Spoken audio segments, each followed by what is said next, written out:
All right. Hey, everybody. Happy Monday. It is February 5th, 2024, and we are live. Welcome to each and every single one of you tuning in, logging on, and hanging out with us for just a little while on our Monday Auditing, Coding, and Compliance Roundtable. I want to start off by saying Christine Hall obviously is not with us today. We want to wish her well and wish her a speedy recovery and let her know that we are all thinking about her. So there's that. And now, welcome to Paul, Stephanie, Scott, and Terry. Hope you guys had a wonderful weekend. It's good to see y'all. And again, to each and every single one of you hanging out with us, welcome.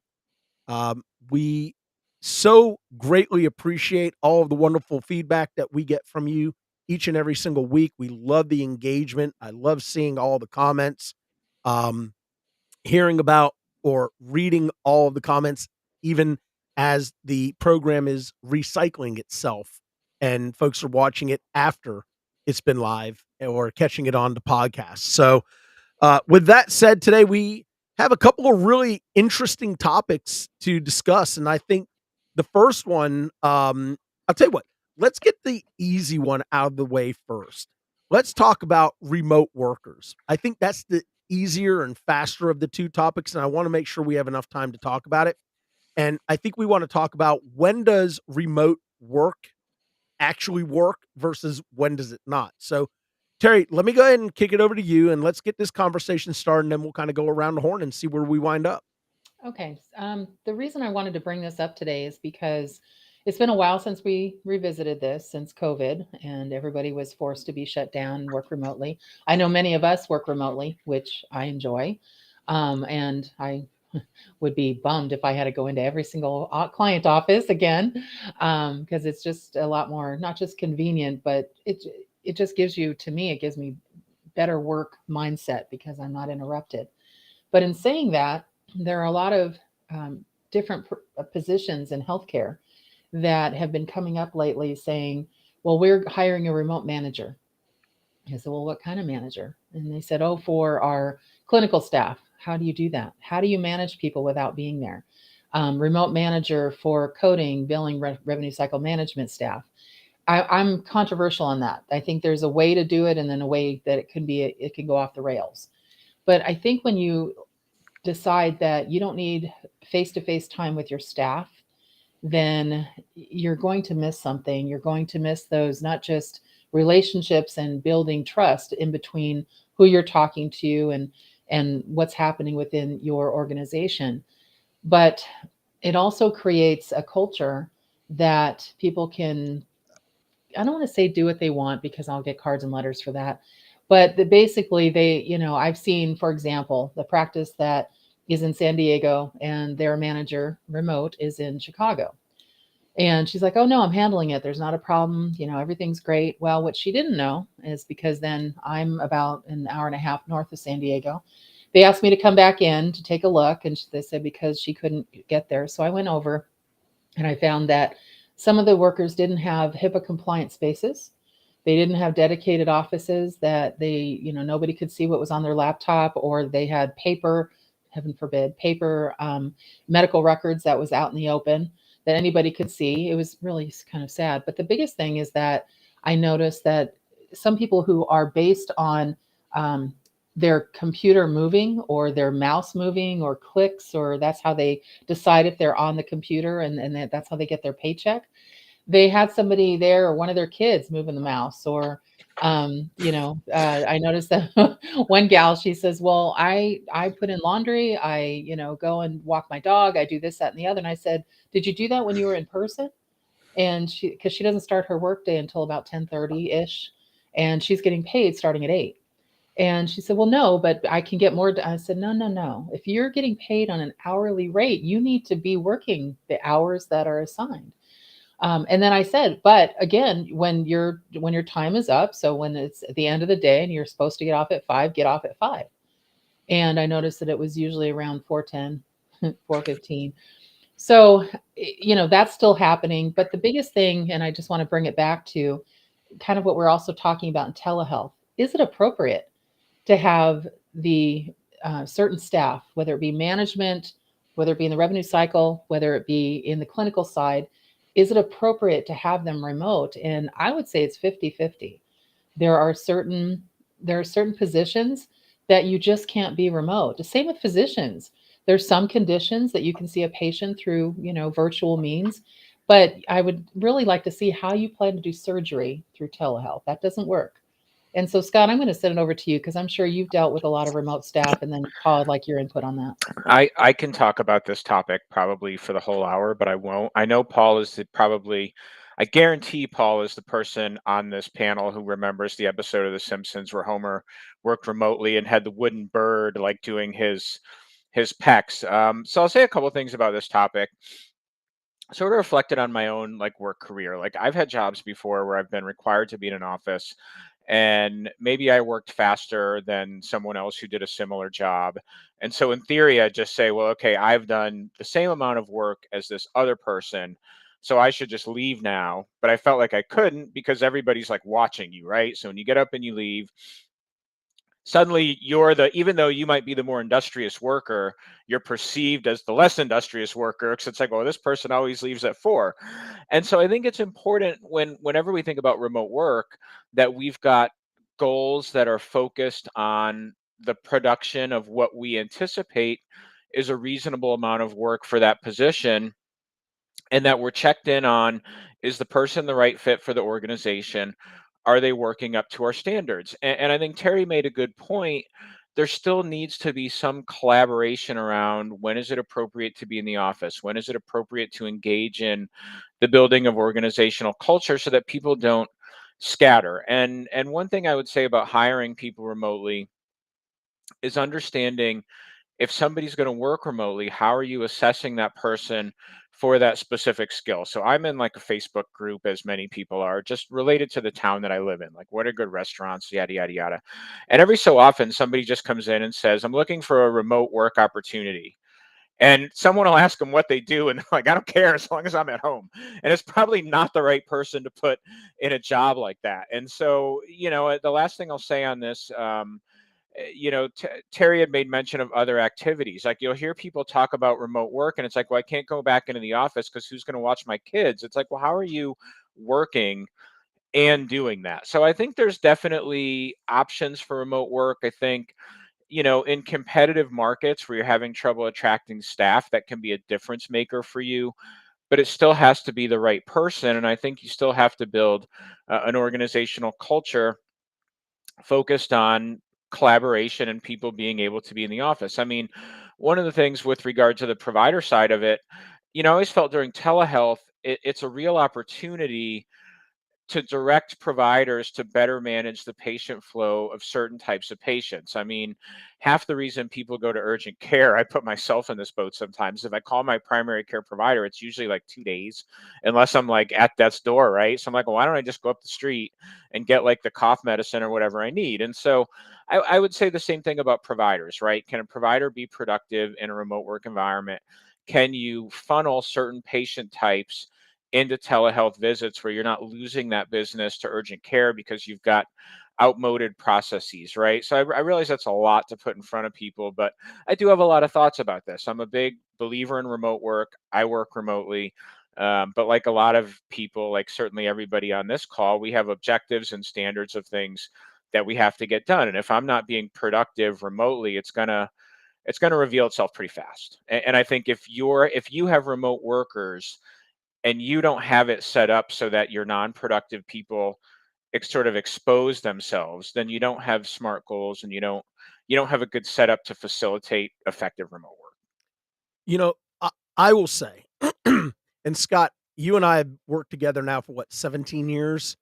A little probably Um, longer than at uh, least. at least Uh, 17 years. It may be longer. Um, so I know the place that you were talking about. Um, um, it being in a bullpen like that was interesting. But, here's what I would say, and I think Taylor King, kinda made a really, astute observation. When you have people that that live in rural areas, you know, you don't wanna disregard them because of where they live, especially if they have a skill set that you need in your organization. They have credentials that you need. They have historical, you know, employment background that fits to your organization. Um, there are jobs, without a doubt, that are really geared towards people being remote. I think auditing and coding, as long as you have an opportunity to collaborate with others and you have an ability to um, get into the systems to be able to discuss concerns or issues or potential problems that come up, I think that's just fine. Um, you know, I go back to doctor's management, right? Um, when I lived in Knoxville, where our corporate office is, I used to go to the office every single day that I was in town, that I was not traveling. And while I enjoyed getting an opportunity to see the management consultants, the CPAs and the accountants and, you know, the compliance auditing folks, um, my door seemed like a revolving door. I mean, one person would come in, another would leave, and that's how it was for the 10 hours a day that I was there. And at the end of the day, I was like, "Holy crap, I got nothing done."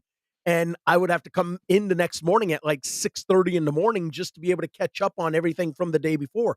Now, working from home and being in, you know, my home office and getting to go into my own studio to do the podcast like we do now, I have found that I have become so efficient and I'm able to move through things without a lot of interruptions because I can shut my phone off. I can close my email. I can focus on when Paul says, "Hey, here's my findings from a report. Can you add your piece to this?" Stephanie says, "Hey, I need you to take a look at this." Or Scott or Terry sends me something and says, "Hey, I'm working on this project. What do you think about this crazy crap?"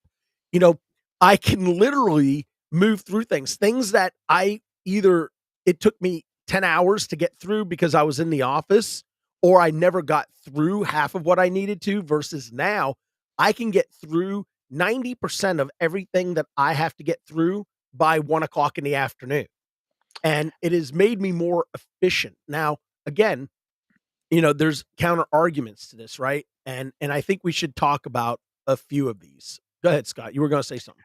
Yeah, I was going to say you had made a point that jumped out at me, and I think you might know some of the people I'm talking about when I say this. Also, is when you're working in an office environment, inevitably there are people who like are the enemy of productivity, and they will just come around and they will stop at your desk and they will call a meeting to talk about something, and then you need another meeting to hash out whatever you talked about at this meeting, and A meeting you about know. a meeting to prepare for I was just going to say that. Right, right. And so, so I think one of the things that Christine had texted in on as she's listening to us is there's things that you can purchase.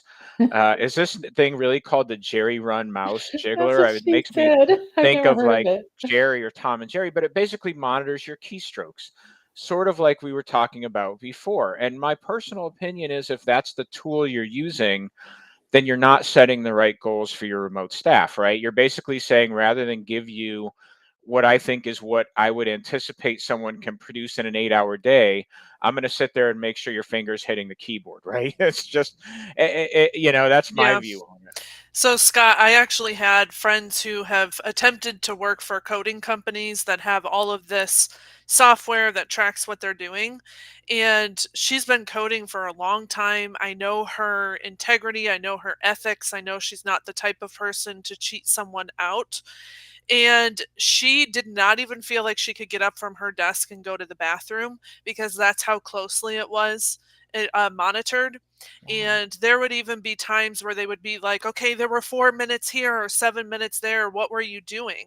So it's like, God forbid you get sick or whatever. It's like, what the heck are you supposed to Wow. do? Wow. Reach out and overshare because you've got this mouse thing tracking you.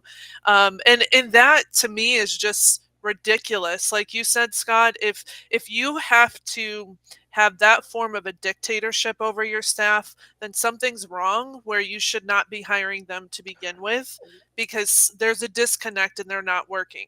Well, and I think some of that too. One last point is like manager insecurity, right? Like in a perfect world, we build organizations where, managers help to build the foundation of the organization so that you can move up through levels. As the organization gets bigger, there's more opportunities. But we've all had these insecure managers. Well, I have, where they're really not uplifting you. They're not developing you. They're like monitoring you. They are like their idea of managing you, going back to what I said before, is like if I get up and I leave at 4 o'clock because my work's done for the day, instead of being like a productive high achiever, I'm like the person who leaves early because the manager's not engaged, right? And so, Right. I think that type, we talked about culture, and we talked about in the construct of remote work how it's still important to have meetings, how it's important to build culture, how it's important to be together sometimes. This is all part of that too, right? Like if your manager culture is, oh my, what did you do with that 4 minutes, right? Over the scope of 8 hours, then, you know, I would, You know, I would be like, I'm out the door. That's you right. bring and Yeah. I want to get Paul and everybody else's thoughts on this. If you're a manager and you're micromanaging your staff down to the minute for what they're doing, what are you actually achieving as a manager? Right. What Right. who's monitoring you? I mean, Right. Well, think about Yeah. that. Go ahead. well, Go ahead. go ahead, Paul. Well, there, I have two thoughts on management, and I know that we see this a lot on LinkedIn, but the new mantra is people don't leave jobs; they leave managers. Yeah. And that's very true. And micromanagement. When you're in the absence of employee development, is sure to lead to turnover because you're not engaging that person. You're not teaching them a career. You're just keeping them in a job for your benefit, and that's completely useless. And one other point that I want to make about remote work, and it's something that we need to talk about, is demographics of just the United States. The boomers are retiring. And we call it the boomers just as a quick history lesson because it was a lot of people born in a 20-year span after World War II.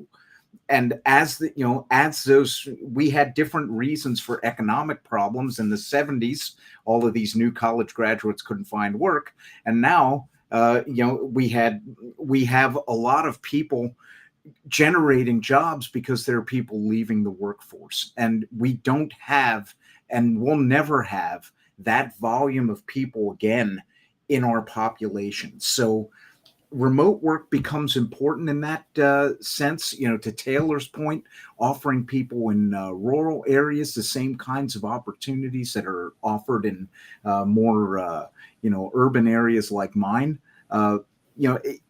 You're going to have to find a way to fill it. There are some organizations that are very central to our industry where I don't particularly agree with the way they've decided they're going to fill that. And that's a sidebar that I don't want to have on this platform. But it takes a mix of understanding that people need to build a career in order to stay in that industry. And it also requires, just getting the right match of manager to employee to make certain that it works. And I think one thing that just to keep in mind, I think that with management, I think a hybrid is actually a great idea. If you are an employee of a medical practice, you need to have some face time at some point. And I think Taylor King. Thank you for listening and always being on here. She was one that she said, she goes in twice a week, but she's over 80 miles away from her job. And so the rest is remote. And I think that's fantastic where you do have that face to face with your practice, but then also you're managing remotely as well. And that's great. My issue was Chicago to San Diego. I think it just wasn't, not only do you have the time difference of 2 hours, so basically when you're ready to go have dinner, everybody's still working. Yeah. But you also just never have that connection of meeting that person. And I think you at least need that. I had to laugh at LaDonna Brown. She said when she was a medical receptionist, she had to take her headset to the bathroom with her to answer calls because the cardiologist would hunt her down when she got to the office and say why she missed her call. There's That's like a comedian there's platform. there's a there's a lot of things I could say about that, but I know, right? I will say nothing. I So, know. Scott, we actually had a conference It's funny. where, if you remember, years ago, somebody forgot to take their microphone off their Oh, I've lavalier. had those too, Sean, on Zoom, where Oh people yeah. take them in the. Oh my gosh, Well, and not pretty. this person, Yeah. let's just say, it was Uh-huh. interesting. So you know, It was. here's what I would say, right? Um, I think back to the 90s, when I what when I worked for Tenet Health Systems or I worked for HCA Health Systems. The level of technology that we had back then, the ability to work remotely effectively, it was a different time. It just it didn't it wasn't conducive to the kind of collaborative work that we were doing in compliance, in government affairs. As we, as Al Gore perfected the creation of the internet for us, which we are all so grateful, Mr. Vice President. Um, the technology became better. And where we're at right now, it is very easy between these whiteboards that you can write on and everybody could see it and you could collaborate.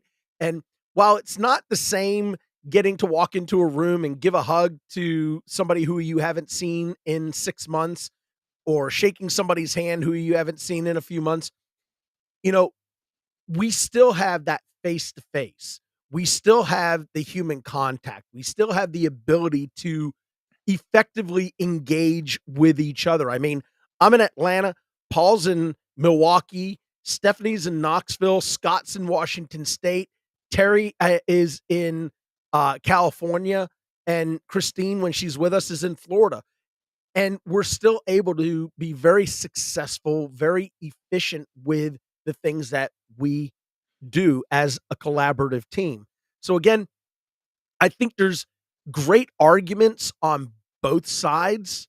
I think it's finding that happy medium and rewarding people who are able to do their jobs independently, remotely, Yeah, effectively, accurately. Go ahead, Scott. yeah. One last thing I want to say, which I think plays into that nicely, right, is like, trust in your workplace as an individual worker is really something that you earn, right? Like reliability is something that you demonstrate. Like you just don't walk in off the street. Going back to what I said before, right? Like we we periodically look for people to work with in our organization, but somebody who goes into my local town Facebook and says, "I don't care what the job is as long as I can do it at home." Like there's no job I would let that person do at home, because to me it's like, okay, off the bat you're telling me being at home is a higher priority than my personal work satisfaction, whatever I might gain from the job. And so to me, like, there's an old sports story about, I think Bill Parcells, the old coach of the New York Giants, talking about how, Lawrence Taylor got handled. This is a very dated reference. How Lawrence Taylor got handled very differently if he screwed up than somebody who was like at the bottom of the roster. And the point was, everybody is not equal, and I think that applies to the working world as well. Like and we're not talking about any EEOC type stuff. We're talking about basic performance. Like someone who is a high performer may earn the ability to work at home, or may earn more flexibility that somebody else has not earned, right? Or somebody else cannot manage. And I think those are important things as you build and staff an organization to be thoughtful about, because even as we've talked about the need for in-person collaboration, I could certainly see a world, as Sean made reference to, literally the six of us are no closer than like probably 800 miles between any two of us, but we're still able to collaborate effectively because of who we are and how we contribute. So I think it is a complicated topic. It is.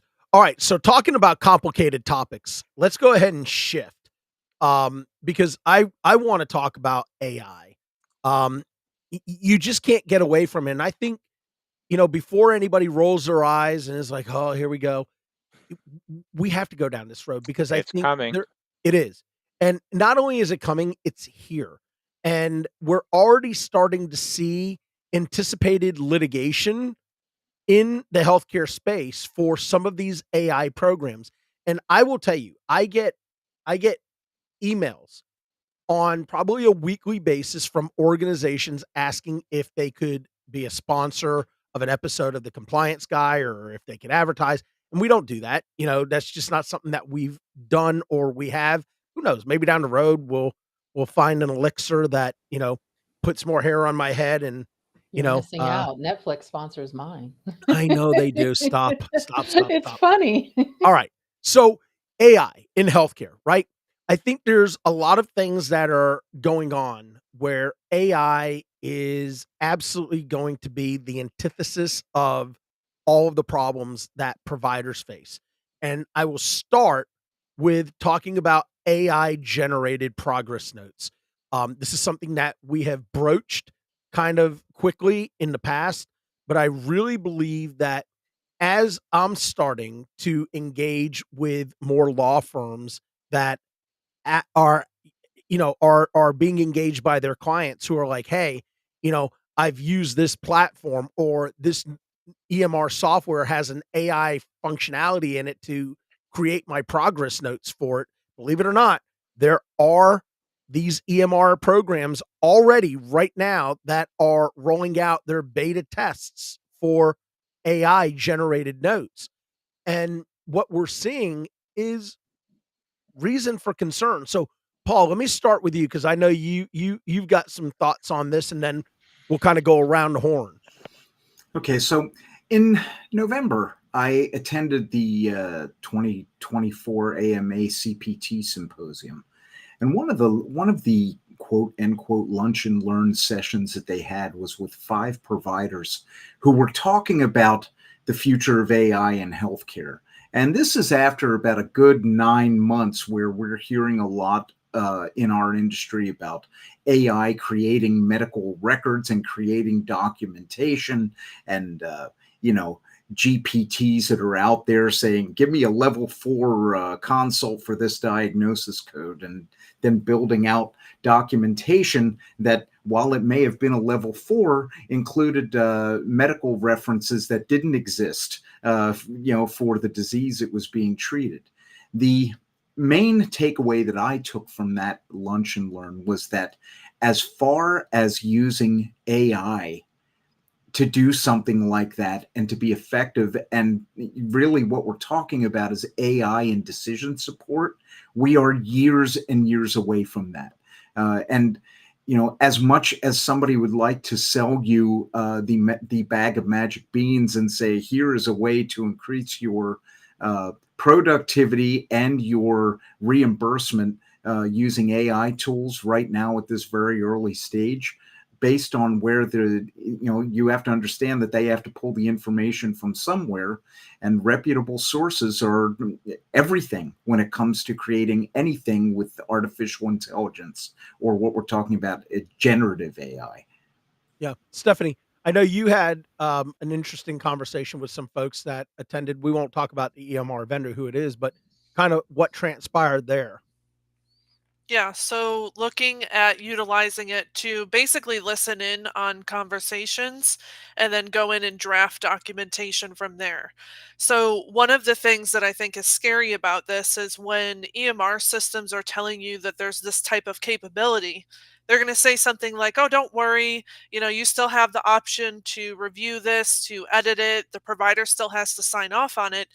But we all know that they are not going to sit there and dig through or anything else. We still have those blanket dragon comments going on notes saying that if there's errors, it's because they're using talk to text.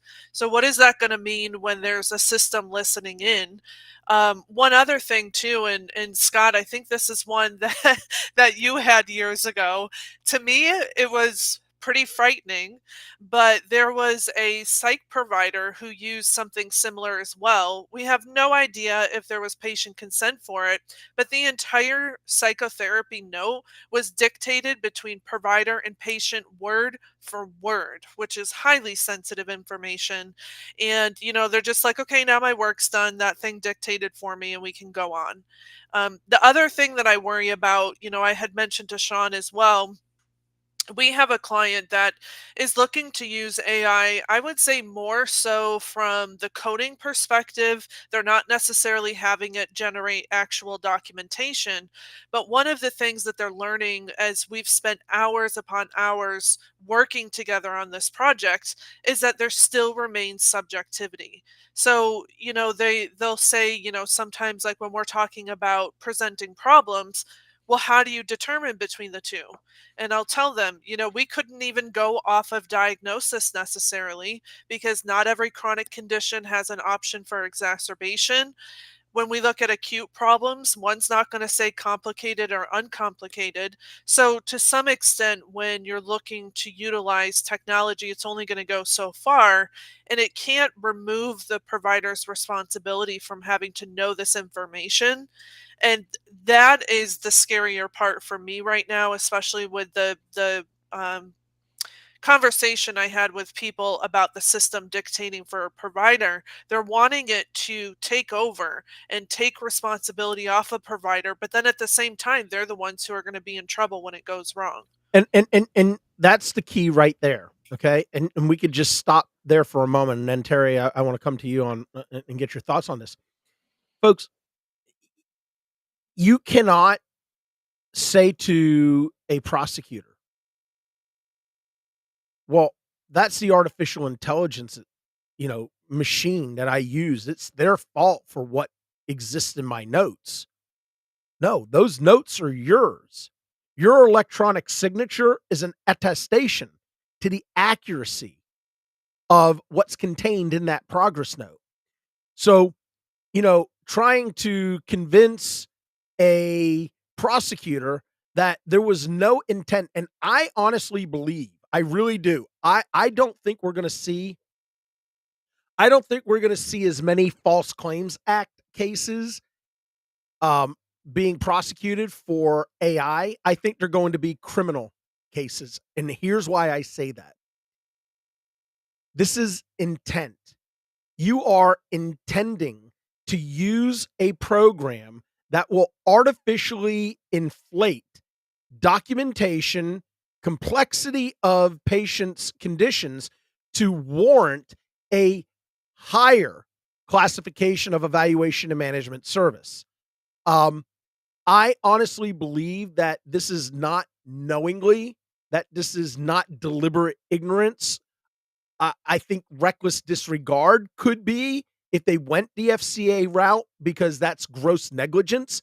But I honestly believe and I've got several friends that are um, retired prosecutors that are now criminal defense attorneys. I have folks that I'm collaborating with at the Department of Justice, at the OIG, who are prosecutors and attorneys, special counsel, who all agree with my assessment that they would most likely look at a systemic problem against a provider or an organization more in the realm of a criminal conspiracy than a civil issue. Now, a lot of defense attorneys are going to say, I'm going to argue this down to administrative. I'm going to argue it down to civil. But I, I I really think that this is going to be something that providers need to not listen to sales representatives. And they're not compliance experts either. They're So, not. and I know No. we've all seen this because every single time I have audit findings and I can trace it back to an EMR issue, I will meet with the IT developer as well, and they have no idea. They're just going in and putting in what they think a CPT code says, or they've got outdated E&M information. So you really can't trust that what they have built in. And some of them will tell you, you know, they have backings with attorneys and they'll come to your defense and all of that. But in reality, you have to pay attention to this yourself. Right. And so let me get into Yeah, this go because ahead, this please, is, Terry. oh my gosh. So we offline, after we were done with our podcast last week, we were talking about a Becker's Health article that came up. And it's similar to what Teresa just posted in our chat. It was basically the DOJ investigating a company, and you can research the article. But it was basically they were prompting through the AI mechanism to post certain drugs for pushing the provider to, the specific drugs. And it's like, and then they found out that the drug company manufacturer was actually in cahoots or colluding with this AI EMR to, get the business. And you can't do that. And then I see that Trish just posted something as far as the DOJ, she found it on LinkedIn as well, investigating a software program company that's promoting providers to prescribe opioids for patients where there's no medical necessity. But just let me back up a little bit on the AI thing that scares the heck out of me. And Scott and Paul and Sean and everyone's correct that this is coming. So we're basically warning you that you just wait. You think that, the clone note situation with EMRs was one thing. Wait till you see what's going on with AI. Because remember in 2010, OCR and HHS did away with that dictated but not read. You can't say that anymore. You can't put in a disclaimer in a medical record that says, there are errors here, but they're not my fault because I don't check to make sure that it's accurate. So basically, it's just fine. No, that doesn't work anymore. It's a violation of civil rights if you are not basically making sure that what you say is correct. And patient safety is the issue here, people. I mean, Sean's telling you all about, monetary penalties and False Claim Act. Think about, go back to the core of why you're in healthcare. Wrong scripts, wrong tests orders, orders for certain procedures where AI, that hallucination thing we mentioned, where you want to say ruptured appendix or ruptured spleen, and it wants to say ruptured Achilles every time. Those are separate things. And doctors aren't going in every single time and reading word for word what this AI is saying. And, I've been in practices and I try not to go on site because I like my remote working too. But when they ask me to come in, I do. Sitting in a practice, I was in a waiting room one time and I was just there to go over and train their coding staff. And I'm hearing a doctor from a back office room go, Alexa, this patient has this, screaming it.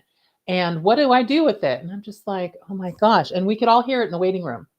And, and you could hear Alexa going, well, what I would do. And I'm just like, and okay, so my background, some of I'm a former nurse, but I don't practice anymore.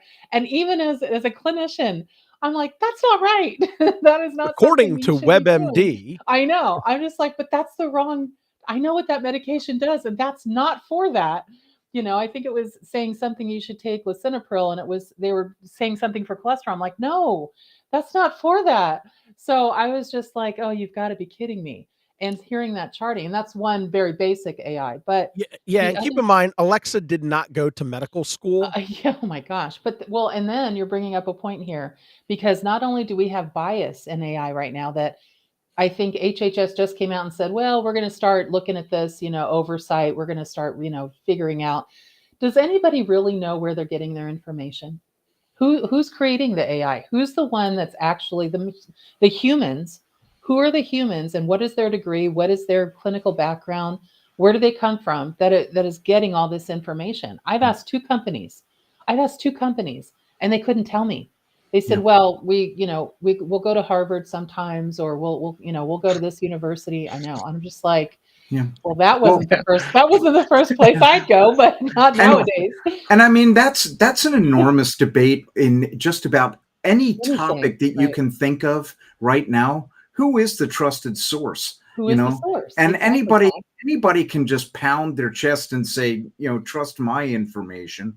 If you have a good internal detector, you realize within 2 or 3 sentences that this is propaganda, and I need to find something that's a little more neutral and a little more believable. How many and times do we see it goes the same way. Yeah, it goes the same way. it's incredibly important to have good sources when you're dealing with medicine. I mean, this is people's lives you're talking about. People's lives. You know, And the and one thing I think is good is that I like AI for appeals on the revenue cycle management. But I don't know if you guys have been playing with it. The sources of where they get their information don't exist sometimes. You try to go and it's this broken link that says error. So it's not that the language or the wording isn't bad. It sounds, again, if we're going to bring in and throw Harvard under the bus, it looks like a Harvard paper, but it doesn't look like something a doctor would actually say that this is, we have a troll. I just saw that. I was like, what is that? Delete. We have somebody in the chat that's trolling us. But anyway, Sean will delete it. But I get frustrated, and I know I sound pretty excitable on this subject because I'm not one when faxes came out, I wasn't upset. I didn't like the little rolling paper on the ground. I wasn't upset when they made me give up my BlackBerry for an iPhone. I wasn't happy about it, but I did it. I wasn't mad when I had to get flat screen instead of the bricks we used to have. I go with the times, but AI scares me. It's a bad episode of Terminator, in my opinion. And just the machines are taking over, Paul. I don't know. It's every single person being on the spaceship for 2001: A Space Odyssey and hoping it ends well. Yeah, I mean, what concerns me about AI, and we talked about this a few weeks ago, is AI doesn't. I'm sure it will get better, but in its current iteration, it doesn't do a great job of discerning junk information from real information. And we've seen examples of that with like fake legal cases and all of these other things. So you put in all these inputs, and who knows what the output is. And, when I think about reviewing their own document carefully, I think we all have seen numerous instances brush, but I have physicians who have surgical, and so they really have like one note that they have 6 blanks that they have to fill in, and they don't even do that. Like, I call it a match game note, right? Like, I took out a number 10 scalpel and I cut into the blank, and then you just play the music while you figure out where they did it. So I think it's important to realize that you're going down a path where you can't guarantee the quality of the information that you have, and you can't guarantee the accuracy of the review.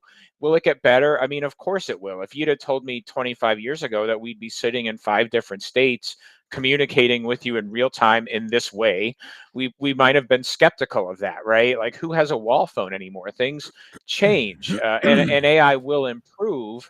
But at the end of the day, I would be very concerned if my physician was asking Alexa what to prescribe me. I could do that at home.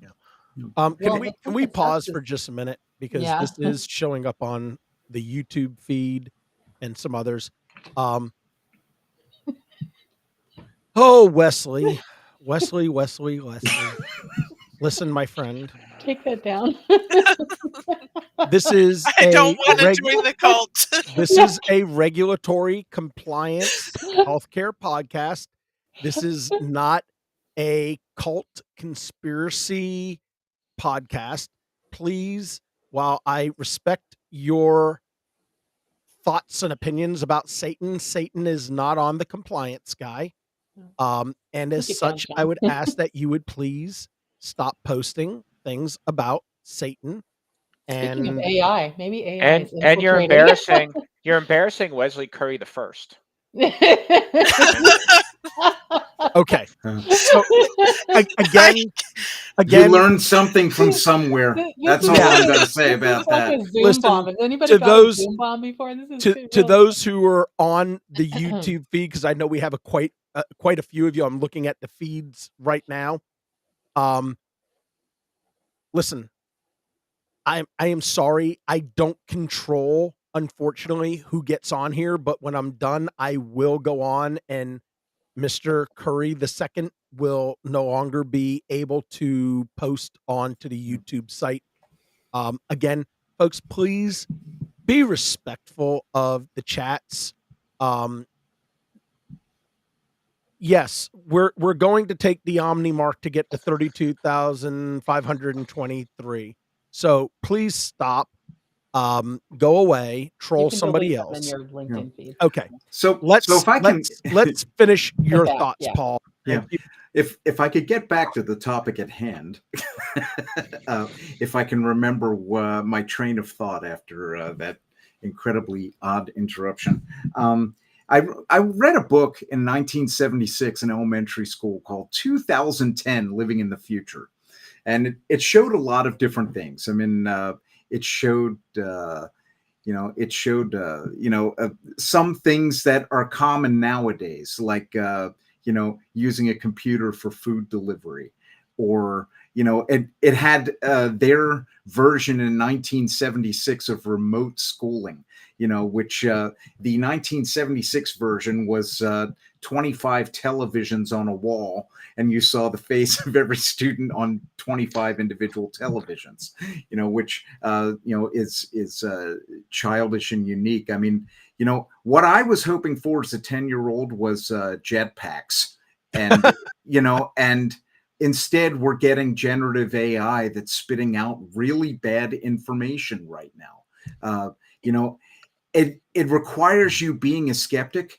For those of you who are auditors in our audience, we are auditors because we are generally skeptical human beings. It's like we are looking at a piece of documentation and saying yes, or we are saying no, or we're looking into things that don't seem quite right about what is on that piece of documentation. And it I want to say requires this. skepticism. Yeah, and I want to say this. I get where Samantha's coming from, but let me kind of broach this from a little different perspective.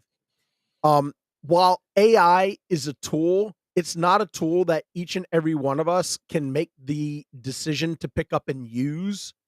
It is a tool, unfortunately, right now that is being forced onto a lot of different industries, including healthcare. And folks are being led to the water and forced to drink from that pond. And while I agree with you that AI is a tool, it's not like every other tool, because this is something that is arbitrarily now being built into electronic medical records.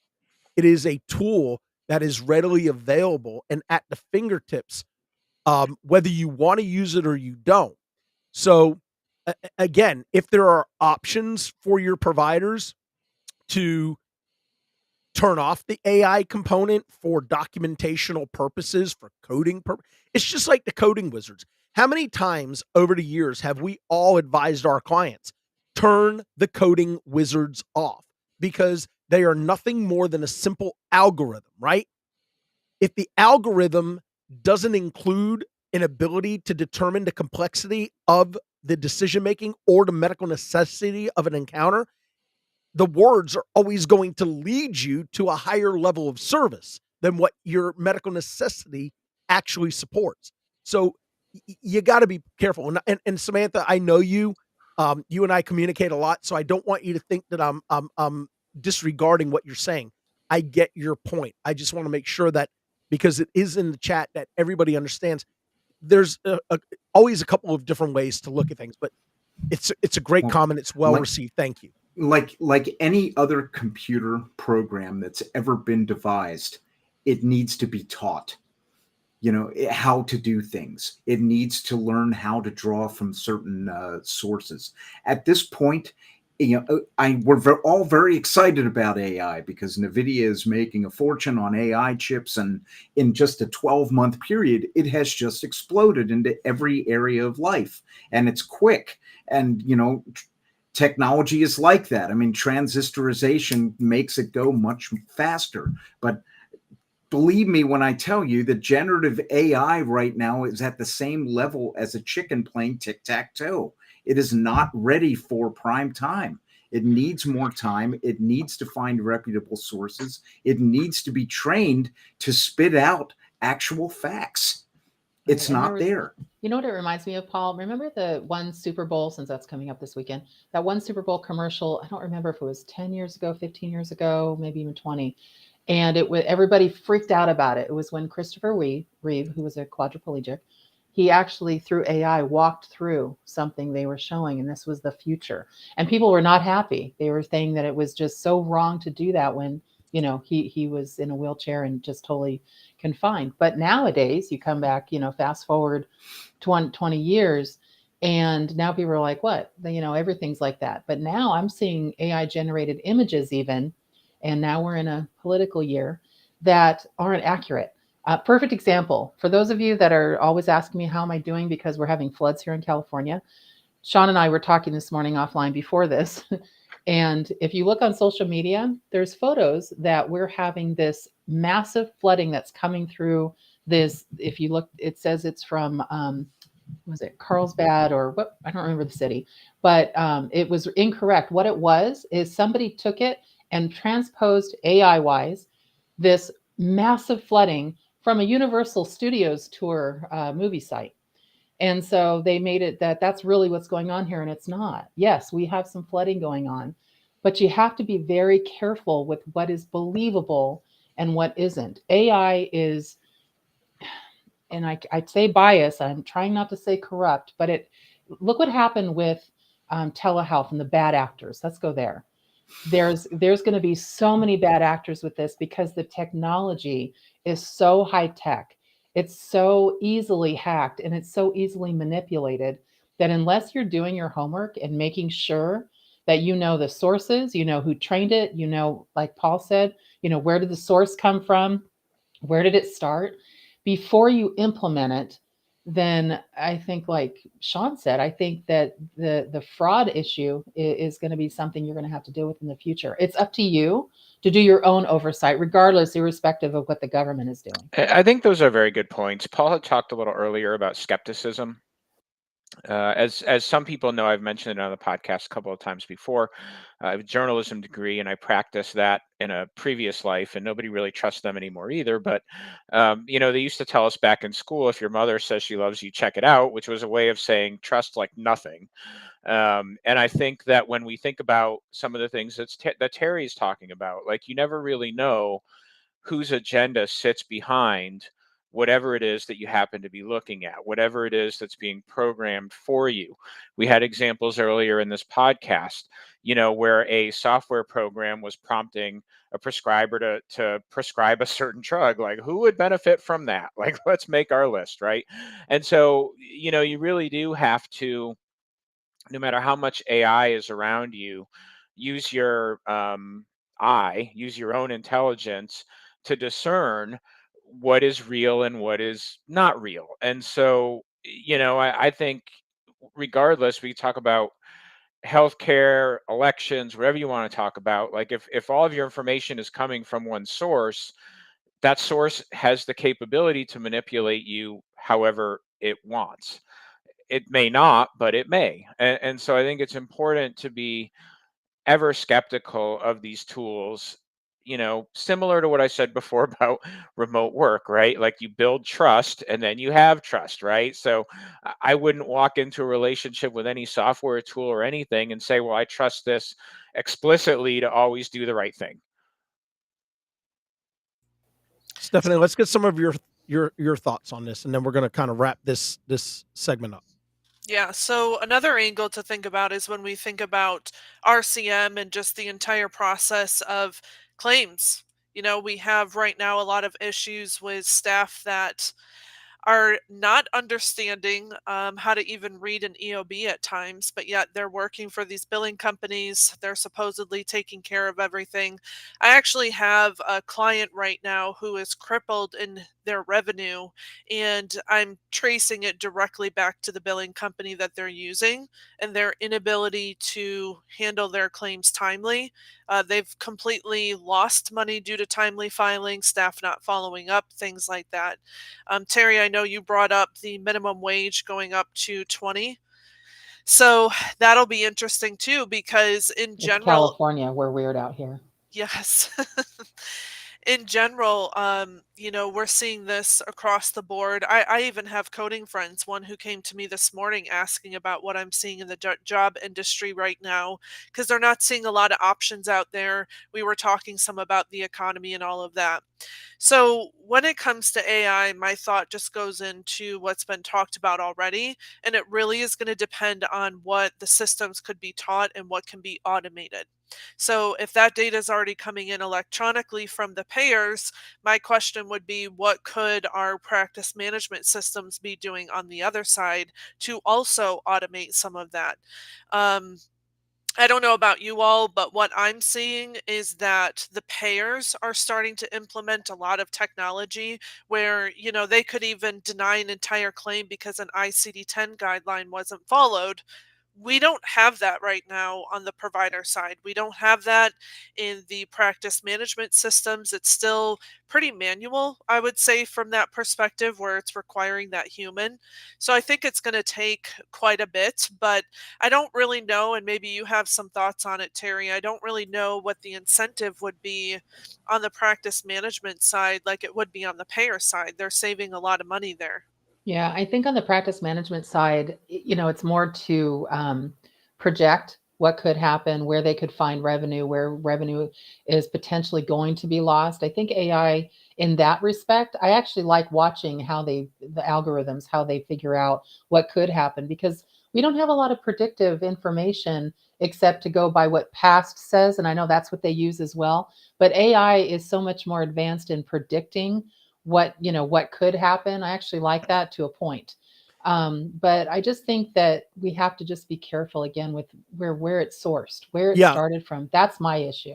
I really think where we're going to see AI take a huge bite into healthcare is on the payer side. I think the payers are ramping up. I think they have for years. If you go back and you look at the fact that Northrop Grumman and Verizon were part of the team that came up with the algorithms for the predictive analytic modeling and the machine learning for detecting outliers and aberrants and coding patterns for the insurance companies. That, when it first came about, has only grown bigger and faster and smarter. I tell people all the time, if you don't know your numbers, I promise you, the payers to whom you are submitting your claims know your numbers better than you do. So ignoring them, not running, monthly analytical reports to understand what are we, what are our charges, payments, and adjustments? Importantly, our adjustments. Are our adjustments being made based on the fact that denials we're receiving are accurate? Insurance company tells you it's wrong, then you write it off. And that's not the way it should be. Just to give you an idea, an actual statistic, 25% of all claims submitted to an insurance company on the initial submission will be denied regardless of whether the claim is clean or not. And the reason is less than 20% of all providers in the United States actually appeal their claims. So why Right. wouldn't the insurance companies take a bigger risk at denying 30%, Right. 40%? This Yeah. is where machine learning is going to play a significant role on the payer side.